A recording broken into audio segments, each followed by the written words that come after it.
Probably I was in grade 4 that I read this impactful story which has not left my memory despite lapse of 27 years. I leave it up to you whatever lesson you derive out of this story. Story is about a 75 years old man who is flashing back to his childhood through his youth and then to the state where he is today.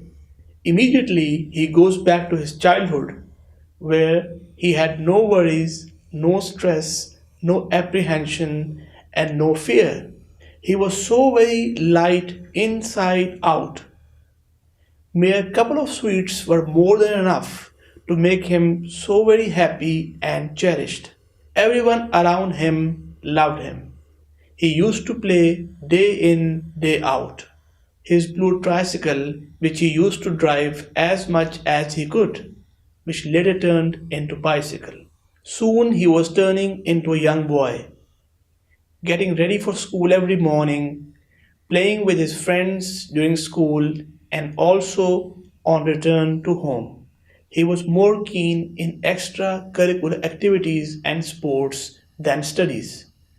Despite that wish of being unique in the class and to stay a star in the eyes of the teachers was there.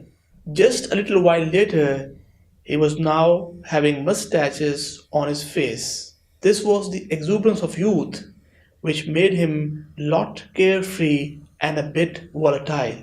His grandfather often asked him very gently and tactfully to offer his prayers, but he was always returned with an abrupt and same answer.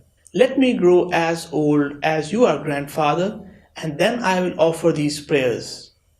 I know you are not just calling me to offer my prayers. Rather, your strange lecture of the hereafter is hidden in it. I get headache when I hear these terms accountability, heaven, hell, angels, and fire. Playing in the school was followed up with a cricket tournament in the colony during the afternoon. He was not that bad in studies, so he kept on jumping one grade after the other, and finally he got a master's degree in English, getting a job of a good honorable teacher in the government college. Marriage was a gift to this very achievement. Few years later, he became professor and life got quite settled by that time. Grandfather died in quite an early age, who kept asking this young boy towards prayer and the hereafter. But every time a cold answer in a disrespectful manner made the grandfather quiet. Like many others, he had neither any interest in the religion nor with the holy book, though he was very fond and keen of reading novels, magazines, and storybooks. Relationship with his father was more of a hitch, a formal relationship he had, and they were never frank with each other. Father was mostly busy with his business since he had to raise 5 children. Few years after marriage, God gifted him with 3 sons and a daughter, which then helped him realize the value of the parents.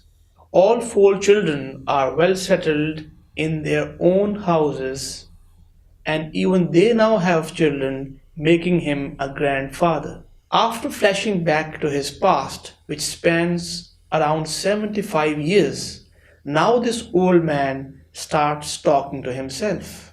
He starts talking to himself saying, "Today, in the twilight of my age, when I'm 75 years, I miss my grandfather a lot. Last 75 years rushed so briskly. It looks like yesterday I was cycling in my house, then a motorbike, and then in the car with my own family. This old age has its own facets and norms.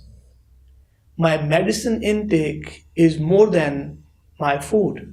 With not even slightest of hope for paradise, hell looks like to be my abode. For last several years I have been repenting on my past, and now I am greatly apprehended about my future.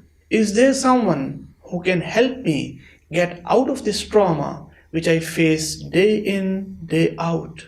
From every dawn to dusk, I and my beloved wife do not speak to each other. This nagging question keeps haunting us, and we are both speechless and clueless.